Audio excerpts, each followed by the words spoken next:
மாந்திரிகத்துல பில்லி, சூனியம், ஏவல், செய்வன இது மட்டும்தான் மக்களுக்கு தெரியும். சரிங்களா? ஆனா மாந்திரிகத்துல 36 வகையான பிரயோகங்கள் இருக்கு. சரியா? 36 வகையான பிரயோகங்கள் இருக்கு. இதை நான் உங்களுக்கு புரியுற மாதிரி சொன்னா, சாந்தினா சமாதானமாக்குதல், வித்யோகம்னா விடுவித்தல், ரகசியம்னா காத்தல், பந்தம்னா கட்டுதல், ஸ்தம்பனம்னா சம்பிக்க வச்சுதல், ரோதம்னா நிறுத்துதல், கிறுக்கணம்னா ஆணி அடித்தல், இத்திரம்னா பிடித்தல், மோகனம்னா கருவறுத்தல், வசியம்னா கட்டுதல், ஒருப்பினம்னா பழக்கத்தை மாற்றுதல், பிறப்பிவதுனா ஏங்கி தவிக்க செய்தல், சோபனம்னா காம உணர்ச்சியை தூண்டுதல். ஓகே, சரிங்களா?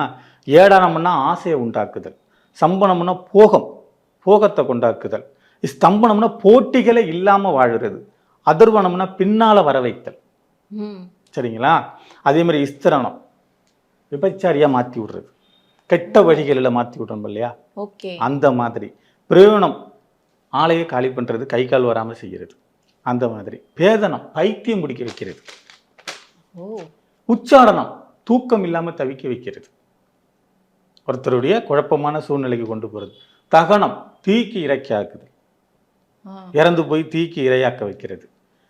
பாடனம் விடுவித்தல். இந்த மாதிரி 36 வகையான பிரயோக முறைகள் மாந்திரிகத்துல இருக்கு. குறைந்த விலை, நிறைந்த தரம், தங்கள் தேவைகள் அனைத்தும் ஒரே இடத்தில். ஜெயச்சந்திரன்.